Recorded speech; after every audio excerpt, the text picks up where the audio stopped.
আপনারা কি জানেন last year small cap index mutual fund 27.8% return generate করেছে, সেখানে mid cap index mutual fund generate করেছে 24%-এর উপরে, এবং large cap index mutual fund generate করেছে 17%-এর উপরে রিটার্ন। তার মানে এই তিনটে ক্যাপের ভেতরে সবথেকে লোয়েস্ট যে রিটার্নটা রয়েছে বছরে সেটা হচ্ছে 17%-এর মতন। এই ইন্ডেক্স ফান্ডে রিস্ক অনেকটা কম এবং যত এক্সপেন্স রেশিও বলুন, যত এক্সিট লোড বলুন সেটাও কম। তার মানে কম এক্সপেন্স, কম টাকা দিয়ে আপনি বেশি রিটার্ন এখান থেকে পেতে পারেন। আজকে এই ভিডিওতে এটাই জানবো যে ইন্ডেক্স ফান্ড কী এবং কোন কোন ইন্ডেক্স ফান্ডগুলো বেশ ভালো রিটার্ন দিচ্ছে। নমস্কার বন্ধুরা, আমার নাম প্রতীক ঘোষ আর তোমরা এসো প্রতীক স্পিক্স। এই চ্যানেলে মিউচুয়াল ফান্ড, শেয়ার মার্কেট সম্পর্কে বিভিন্ন ভিডিও নিয়ে আসি। যদি চ্যানেলটি পছন্দ হয়, ভিডিওটিকে লাইক করে দেবে, চ্যানেলটিকে সাবস্ক্রাইব করে দেবে। So let's start today's video. সবার প্রথমে ইন্ডেক্স মিউচুয়াল ফান্ড জিনিসটি। ইন্ডেক্স মানে হচ্ছে পার্টিকুলার কোনো একটা সেক্টর কিংবা কোনো একটা স্টক মার্কেটের কিছু কোম্পানিকে নিয়ে তৈরি হয় একটা ইন্ডেক্স। যেরকম ভারতবর্ষে বম্বে স্টক এক্সচেঞ্জ রয়েছে, ন্যাশনাল স্টক এক্সচেঞ্জ রয়েছে। এই ভিডিওতে বোঝার জন্য আমরা ন্যাশনাল স্টক এক্সচেঞ্জকে নেব। ন্যাশনাল স্টক এক্সচেঞ্জের যেটা বেস ইন্ডেক্স সেটা হচ্ছে নিফটি 50। তো নিফটি 50 কীভাবে তৈরি হয়? ভারতবর্ষের যত বড় বড় কোম্পানি রয়েছে যেগুলো ন্যাশনাল স্টক এক্সচেঞ্জে লিস্টেড রয়েছে, তাদের মধ্যে বড় ভালো 50টি কোম্পানি নিয়ে এই ইন্ডেক্সটি তৈরি হয়। এই 50টি কোম্পানি যেরকম পারফর্ম করে, তাদের প্রাইস যেরকম পারফর্ম করে, সেই অনুযায়ী ইন্ডেক্সটি উপরে কিংবা নিচে যায়। যদি 50টি কোম্পানির ভেতরে 40টি কোম্পানি ভালো পারফর্ম করে, তাহলে ইন্ডেক্স উপরের দিকে যাবে। ভাইস ভার্সা, যখন ম্যাক্সিমাম কোম্পানি খারাপ পারফর্ম করবে, তখন ইন্ডেক্সটি নিচের দিকে যাবে। এবার এই 50টি কোম্পানির ভেতরে পার্টিকুলার কোনো কোম্পানি যদি কোনো কারণে ডিফল্টার হয়ে যায় কিংবা ব্যাংকরাপ্ট হয়ে যায়, তাহলে এই ইন্ডেক্স থেকে সেই কোম্পানিটি বাদ চলে যায় এবং তার পরিবর্তে 51 নম্বর কোম্পানিটি এখানে প্রবেশ করে। তার মানে ইন্ডেক্সে অলওয়েজ ভালো এবং রেপুটেড কোম্পানি থাকে। এবার কথা হচ্ছে ইন্ডেক্স কত ধরনের রয়েছে আমাদের দেশে। আমাদের দেশে যে ইন্ডেক্স রয়েছে সেটা বিভিন্ন ধরনের হতে পারে। প্রথম কথা হচ্ছে মার্কেট ক্যাপিটালাইজেশনের উপরে হতে পারে। Nifty 50, Nifty 100, Nifty 150, Nifty 250, Nifty 500 এরকম হতে পারে। এছাড়াও সেক্টরাল ইন্ডেক্সও হতে পারে। সাপোজ ফার্মা সেক্টরের উপর হলে ফার্মাসিউটিক্যাল ইন্ডেক্স রয়েছে, যদি ব্যাঙ্কিংয়ের উপর হয় তাহলে ব্যাঙ্ক নিফটি রয়েছে, ফিন নিফটি রয়েছে, অটোমোবাইলের উপরে একটা সেক্টর রয়েছে। প্রত্যেকটা সেক্টরে ভালো ভালো কোম্পানিকে চুজ করে যে ইন্ডেক্স তৈরি হয়, সেই ইন্ডেক্স আমাদের দেশে প্রেজেন্ট রয়েছে এবং আগামী দিনে হয়তো আরও নতুন কিছু ইন্ডেক্স আসতে পারে। এবার বুঝতে হবে ইন্ডেক্স মিউচুয়াল ফান্ড এবং নর্মাল মিউচুয়াল ফান্ডের মধ্যে পার্থক্যটা কোথায়। নর্মাল মিউচুয়াল ফান্ডে একটি ফান্ড ম্যানেজার থাকে, ইন্ডেক্স মিউচুয়াল ফান্ডেও একটি ফান্ড ম্যানেজার থাকে, কিন্তু দুজনের কাজ করার যে প্রক্রিয়া, যে প্রসেস, সেটা আলাদা। যেটা নর্মাল মিউচুয়াল ফান্ডের ফান্ড ম্যানেজার হয়, তার উদ্দেশ্য থাকে যে আমি max to max profit generate করব। সেখানে সে কী করে, নিজের অ্যানালিসিস অনুযায়ী, ওর যে টিম থাকে সেই অ্যানালিসিস অনুযায়ী সে কিছু পার্টিকুলার স্টক পিক করে। ঠিক আছে, এবার সেই স্টক ধরো 10টা পিক করলো। এবার 10টা স্টকের ভেতরে কোন স্টকে বেশি ইনভেস্টমেন্ট করবে সেটা ফান্ড ম্যানেজার ঠিক করে। এবার কথা হচ্ছে ফান্ড ম্যানেজার একটা মানুষ, তার কিছু মিস্টেক হতে পারে, তার কিছু বায়াসেস থাকতে পারে। যে পার্টিকুলার হয়তো সে HDFC ব্যাঙ্কে ইনভেস্ট করতে চাচ্ছে, যে এইখানেই আমার 20% স্টেক থাকবে এবং বাকি ব্যাঙ্কে অত আমি রাখবো না, আদার্স আমি অন্য সেক্টর অত দেখবো না। তো সেটা ফান্ড ম্যানেজারের উপরেই নির্ভর করছে যে সে পার্টিকুলার কোন দিকে নিয়ে যাবে ফান্ডটিকে। এখানে কি হয়, একটু ট্রান্সপারেন্সির অভাব হয়ে যায়, যে আমরা ঠিক বুঝতে পারি না অ্যাজ এ ইনভেস্টার যে আমি যে টাকাটা দিলাম সেটা কোথায় ইনভেস্ট হচ্ছে। পার্টিকুলার ওই দিনে জানতে পারবো না, হয়তো 15 দিনে জানতে পারবো না, 1 মাসে হয়তো আমরা জানতে পারবো যখন তারা ডিক্লেয়ার করে দেয় যে আমরা এই স্টকগুলো কিনেছি এবং এই স্টকগুলো বিক্রি করেছি। সেখানে আমাদের কন্ট্রোলেবল কিছু থাকে না এবং যদি সেই ফান্ড ম্যানেজারের ডিসিশন ভুল হয়, তাহলে পরে আমাদের একটু লস বেয়ার করতে হতে পারে কিংবা লস অফ প্রফিট হতে পারে। মানে যতটা ভালো পারফর্ম করা উচিত ছিল ততটা আমরা পাচ্ছি না। এবার চলে আসে ইন্ডেক্স মিউচুয়াল ফান্ডের ফান্ড ম্যানেজারের কাজ কি। ইন্ডেক্স মিউচুয়াল ফান্ড ম্যানেজারের একটাই কাজ, যে ইন্ডেক্সে যে স্টকগুলো রয়েছে সেগুলোকে সেই অনুপাতে নিয়ে নেবে এবং যখন ইন্ডেক্স নিজেকে মডিফাই করবে, সাপোজ 2টো স্টক বার করে দিল ইন্ডেক্স, তাহলে এও সেই 2টো স্টককে বার করে দেবে ইন্ডেক্স থেকে, নিজের মিউচুয়াল ফান্ড থেকে, এবং যে 2টো স্টক এন্ট্রি নেবে ইন্ডেক্সে সেটাকে করবে। এখানে কোনো প্রকার নিজের বুদ্ধি লাগাবে না যে এই স্টকটিকে নেওয়া উচিত, এই স্টকটিকে নেওয়া উচিত নয়। সম্পূর্ণভাবে ইন্ডেক্স যেভাবে চলবে সেইটাকেই মেনটেন করবে। এর মেন ফোকাস থাকে যে ইন্ডেক্সকে ট্র্যাক ঠিকঠাক করে করছে কিনা। সেই জন্য এই ধরনের মিউচুয়াল ফান্ডে ট্র্যাকিং এরর বলে একটা জিনিস রয়েছে। ট্র্যাকিং এরর বলতে কী হয়, নিফটিতে পার্টিকুলার কোনো স্টক কিংবা শেয়ার যেই কোয়ান্টিটিতে রয়েছে কিংবা যেই প্রাইসে উপরে নিচ করছে, তার সাথে আমার কেনার বিক্রির মধ্যে যে প্রাইসের ডিফারেন্স হচ্ছে, সেটাই হচ্ছে ট্র্যাকিং এরর। এবার কোনো একটা স্টককে নিফটি হয়তো 21 তারিখে নিজের লিস্ট থেকে বার করে দিল, ফান্ড ম্যানেজার সেটা নিতে নিতে হয়তো 22 তারিখ হয়ে গেল, সেক্ষেত্রে প্রাইসের একটু ডিফারেন্স হবে। এটা কি ট্র্যাকিং এরর থাকে, এর থেকে বেশি কিছু এরর থাকে না। এবার কথা হচ্ছে যখন ফান্ড ম্যানেজার সেরকম কিছু করছে না, তো তাহলে আমাদের এরকম ইন্ডেক্সে ইনভেস্ট করার কী প্রয়োজন? তাহলে তো আমাদের ভালো রেজাল্ট পাবো না। দেখো, যখন কেউ বেশি চেষ্টা করে রেজাল্ট এনে দেওয়ার জন্য, সেই ক্ষেত্রে রিস্কটাও সে বাড়াতে থাকে পার্টিকুলার ফান্ডে। হয়তো স্মল ক্যাপে বেশি নিচ্ছে, স্মল ক্যাপের ভেতরেও মাইক্রো ক্যাপে সে নিচ্ছে, সেটা তার উপরে থাকে, এখানে কিন্তু ইন্ডেক্সের উপরে থাকে। এবার ইন্ডেক্স মিউচুয়াল ফান্ড কী করে, যখন তোমার মার্কেটই ফল করছে তখন এও ফল করবে। এবার কথা হচ্ছে যে তাহলে কি আমার নর্মাল মিউচুয়াল ফান্ড ফল করবে না? করবে। যদি ফান্ড ম্যানেজার খুব ভালো হয় তাহলে কম ফল করবে। ফান্ড ম্যানেজার যদি খুব অ্যাগ্রেসিভ লোড দিয়ে রাখে পার্টিকুলার কোনো স্টকে, সাপোজ একটা স্টকে প্রচুর পরিমাণ তার হোল্ডিং রয়েছে, সে তো রাতারাতি ক্লিয়ার করতে পারবে না, সেক্ষেত্রে লসটাও বেশি হবে। মোটামুটি সিম্পল ভাষায় যেই ফান্ডে বেশি বুদ্ধি লাগানোর প্রয়োজন নেই সেটা হচ্ছে ইন্ডেক্স ফান্ড। তো এই ধরনের মিউচুয়াল ফান্ড তোমাদের পোর্টফোলিওতে থাকাই উচিত, তার কারণ এটা একটা স্টেবিলিটি তোমাকে দেবে, মার্কেটে সমান রিটার্ন তোমাকে দিয়ে দেবে। এরপর তোমরা নিজস্বভাবে অ্যানালিসিস করে ভালো ভালো মিউচুয়াল ফান্ড অবশ্যই নিতে পারো। তো এই ভিডিওতে এবার দেখব যে কী কী ফান্ড 2025-এ ভালো চলছে। আমি যে ফান্ডগুলো চুজ করেছি, আমি টোটাল 7টি ফান্ড চুজ করে নিয়ে এসেছি। এই 7টি ফান্ড আমি রিটার্নের বেসিসে চুজ করেছি, সেই জন্য এখানে কোনো লার্জ ক্যাপ ইন্ডেক্সের মিউচুয়াল ফান্ড স্থান পায়নি। তবে আমি যে ফান্ডগুলো চুজ করেছি সেগুলো স্মল ক্যাপ ইন্ডেক্স এবং মিড ক্যাপ ইন্ডেক্সের উপরে। এখানে রিটার্ন একেবারেই কাছাকাছি রিটার্ন। যদি তোমরা কোনো মিউচুয়াল ফান্ড ইন্ডেক্সে নিতে চাও, যেহেতু ইন্ডেক্সকে ফলো করে, সেই জন্য যে কোনো একটা ওঠালেই মানে চলবে, কোনো অসুবিধা নেই, কারণ এখানে ফান্ড ম্যানেজার খুব একটা ফাংশন নেই। তবু যেখানে ভালো রিটার্ন এসছে সেগুলো আমার বলার কর্তব্য, সেগুলো আমি এখন এই ভিডিওতে তোমাদেরকে জানাবো। ভিডিওতে ফার্দার এগিয়ে যাওয়ার আগে তোমাদের কাছে একটা রিকোয়েস্ট রয়েছে, যদি তোমরা কোনো ইন্ডেক্স ফান্ডে নিবেশ করে থাকো সেটা আমাকে কমেন্টে অবশ্যই জানাও।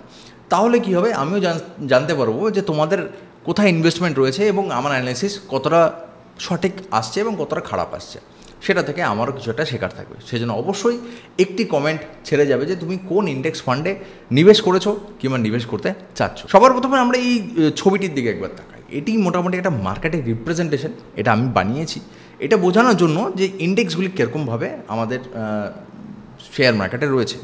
সবার প্রথমে দেখো লার্জ ক্যাপ। লার্জ ক্যাপ মানে হচ্ছে, মানে যদি আমরা থিওরিটিক্যালি বলি, 20,000 কোটি টাকার উপরে মার্কেট ক্যাপিটালাইজেশন হবে। তো এরকম আমাদের টোটাল প্রথম যে 100টি কোম্পানি সেটাকেই ধরা হচ্ছে। এবার 100টি কোম্পানির মধ্যে দুটো ভাগ রয়েছে, এখানে 50 রয়েছে, এখানে 50 রয়েছে। এখানে রয়েছে 0 থেকে 50, এখানে 51 থেকে 100। এবার এই প্রথম 50 যে রয়েছে সেটাকে আমরা কি বলছি, নিফটি 50। এটাই আমাদের মানে এনএসির মেইন ইন্ডেক্স। তারপরে যে 50টি রয়েছে 51 থেকে 100, এটাকে আমরা বলছি নিফটি নেক্সট 50। এখানে এই দুটোরই ইন্ডেক্স রয়েছে এবং অনেকে যারা ফিউচার প্রুফ করতে চায় নিজের ইনভেস্টমেন্টকে, যে আমি আজকে যেগুলো চুজ করবো আগামী দিনেও চলে, তারা অনেক সময় দেখা যায় যে নিফটি নেক্সট 50-তে ইনভেস্ট করে। কারণ তাদের এইটা ধারণা যে আগামী ধরো 30 বছর কিংবা 20 বছর এই নেক্সট 50-র কোম্পানিগুলোই নিফটিতে আসবে এবং ভালো গ্রোথের স্কোপ থাকবে। এখানে খুব জায়ান্ট কোম্পানি থাকার জন্য, মানে হিউজ বড় বড় কোম্পানি থাকার জন্য তাদের হয়তো গ্রোথ এক্সপোনেনশিয়াল হবে না, এখানে কোম্পানিগুলোর গ্রোথ এক্সপোনেনশিয়াল হতে পারে। এবার এই দুটোকে যখন আমরা একসাথে নিচ্ছি তখন আমরা বলছি নিফটি 100 কিংবা নিফটি লার্জ ক্যাপ 100। তার মানে এইখানে আমরা 3টে ইন্ডেক্স পেয়ে যাচ্ছি, নিফটি 50, নিফটি নেক্সট 50 এবং দুটোকে মিলিয়ে যখন আমরা দেখছি তখন নিফটি 100 আমরা দেখতে পাচ্ছি। তার মানে কোনো ইন্ডেক্স ফান্ড যদি বলে আমি নিফটি 100-এ ইনভেস্ট করি, তার মানে সে এখান থেকেও স্টক ওঠায় এবং সে এখান থেকেও স্টক ওঠায়। কেউ যদি বলে আমি নিফটি নেক্সট 50-তে ইনভেস্ট করি, তাহলে সে এখান থেকেই স্টক ওঠায়, এখান থেকে ওঠায় না। সেরকমই যদি কেউ বলে আমি নিফটি 50-তে ইনভেস্ট করি, তাহলে সে এখান থেকে ওঠায়, এখান থেকে স্টক ওঠায় না। এই জিনিসটা আমাদেরকে বুঝতে হবে। নেক্সট চলে আসছে মিড ক্যাপ। মিড ক্যাপ কোম্পানিগুলি স্টার্টই হচ্ছে 101 নম্বর কোম্পানি থেকে এবং শেষ হচ্ছে কি 250 নম্বর কোম্পানি অবধি। এবার এই জিনিসটাকে আমরা বলছি Nifty mid cap 150। Nifty mid cap 150 মানে এখানে 150টি কোম্পানি রয়েছে যার র্যাঙ্কিং 101 থেকে 250 অবধি রয়েছে।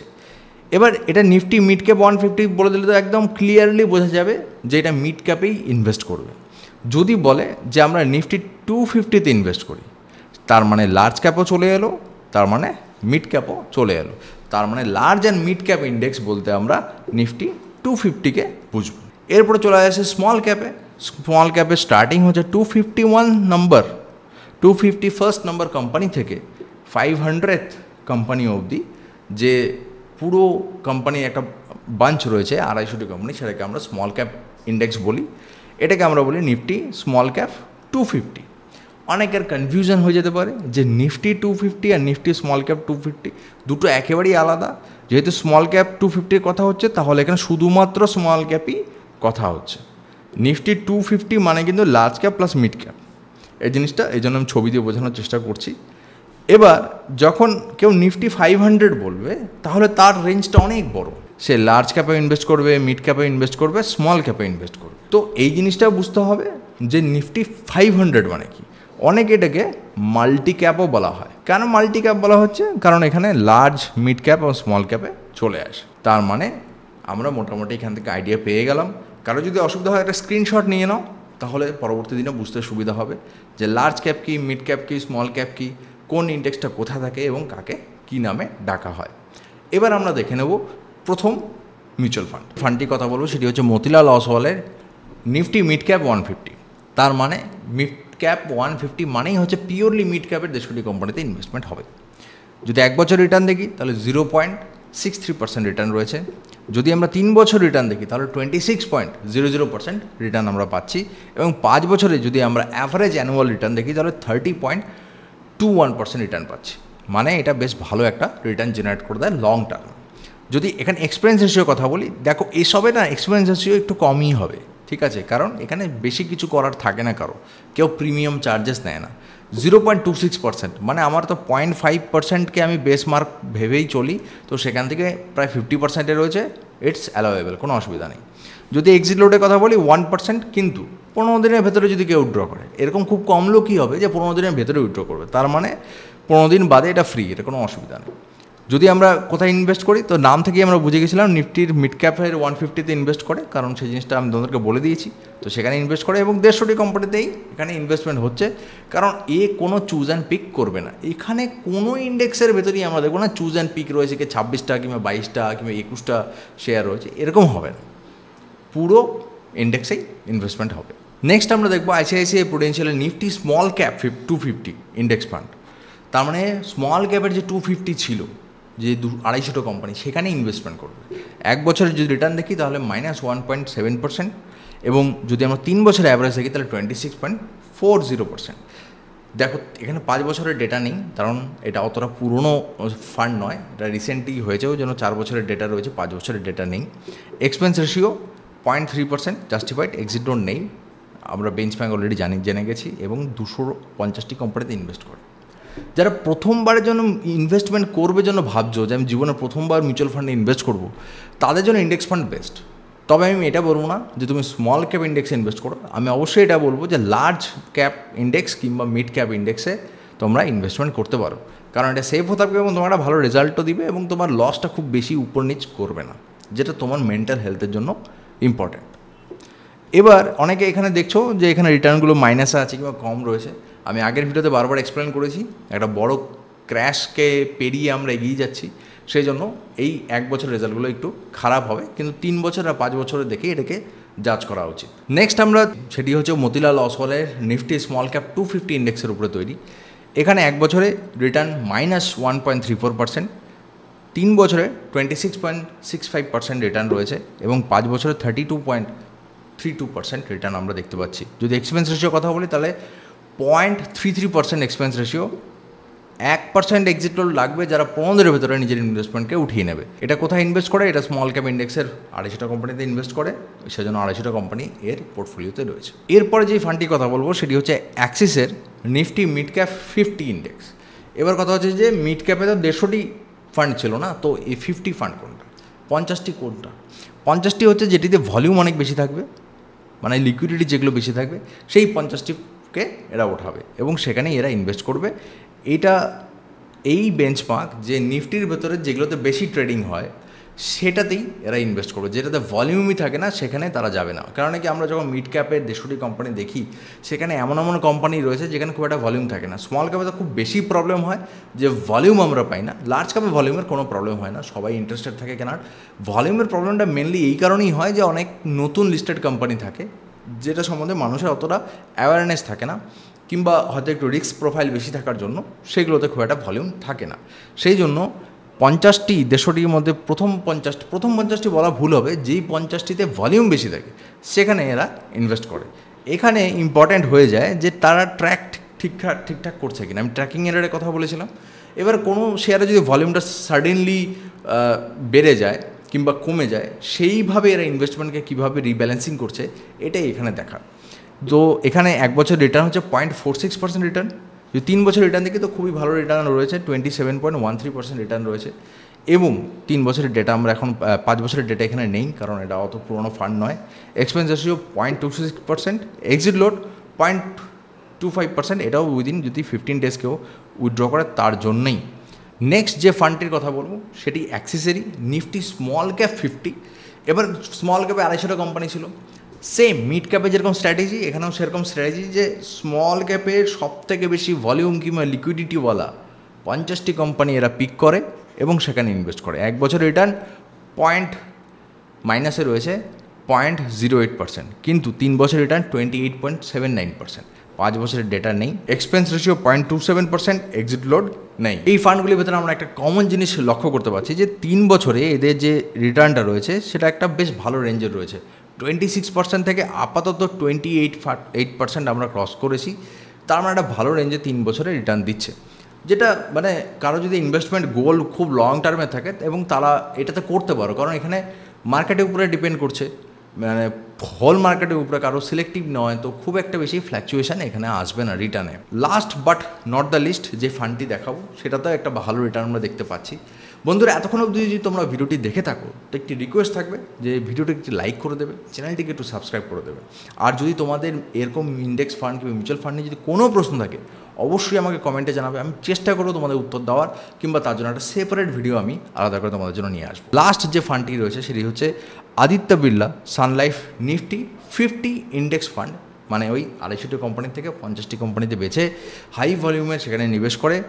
রিটার্ন হচ্ছে 0.18% 1 বছরে, 3 বছরে 29.09% অন অ্যান অ্যাভারেজ অ্যানুয়ালাইজড রিটার্ন দেয়। এক্সপেন্স রেশিও একটু বেশি 0.46%, কিন্তু তবুও এটা নেওয়া যেতে পারে, কোনো অসুবিধা নেই, রিটার্নটা একটু বেশি দিচ্ছে। 15 দিনের ভেতরে কেউ যদি উইথড্র করে তাহলেই 0.25% একে এক্সিট লোড দিতে হবে, আদারওয়াইজ কোনো এক্সিট লোড নেই। এবং যেখানে ইনভেস্ট করছে সেটা হচ্ছে নিফটির প্রথম কিংবা হাই ভলিউম 50টি কোম্পানিতে। বন্ধুরা, আজকে ভিডিওতে এতটুকুই। আশা করি তোমাদেরকে নতুন করে ইনফরমেশন দিতে পেরেছি। যদি ভিডিওটি ভালো লাগে তো অবশ্যই সাবস্ক্রাইব করে দেবে। তোমার সাথে দেখা হবে পরবর্তী ভিডিওতে। Good bye.